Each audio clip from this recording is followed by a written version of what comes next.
Tome 1, quand j'étais petite, chapitre 2, la naissance du Michel.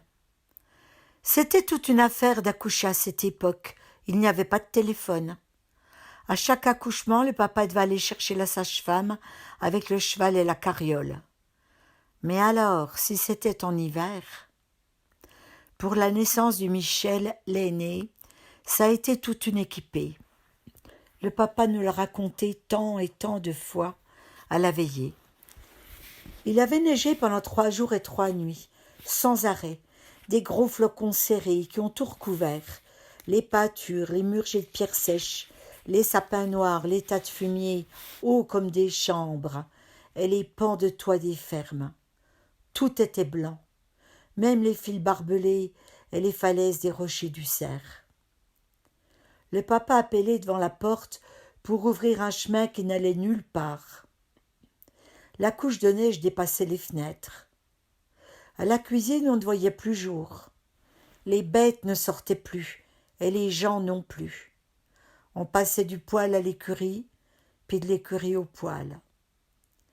La maman qui n'aime pas la neige soupirait. « C'est pas Dieu possible, on ne veut pas avoir le bout, misère de misère. » En pleine nuit, elle a perdu les os. Aux premières contractions, elle mordait l'oreiller pour ne pas hurler. C'était une dure. Il fallait monter chercher la sage-femme à Charopet, juste à côté de la frontière suisse. Le papa n'a pas lambiné. Il s'est habillé aussi vite qu'il a pu.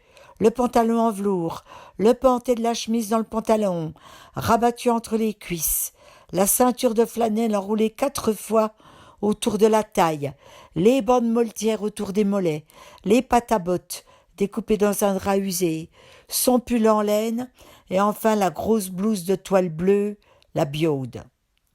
En sortant de la chambre, il a pris sa lanterne et son chapeau noir, pendu à un crochet vers la porte d'entrée.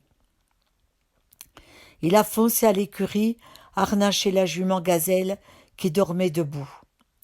Il a posé le collier, ajusté la valoir, placé la lanière sous la queue, lui a fait prendre le mors, passé la bride autour des oreilles et attaché la sous-gorge.